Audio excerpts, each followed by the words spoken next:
Assalamualaikum, kali ini saya akan menggambar henna dengan menggunakan alat bantu kertas.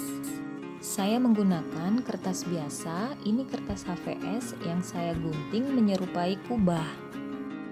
Jika teman-teman ingin melihat cara membuat kertas kubah ini, bisa komen di bawah ya, nanti saya buatkan videonya.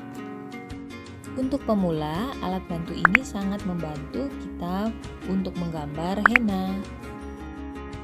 Sebelum melanjutkan nontonnya, jangan lupa subscribe ya. Jika teman-teman suka dengan video ini. Selamat mencoba dan selamat berlatih. Happy watching!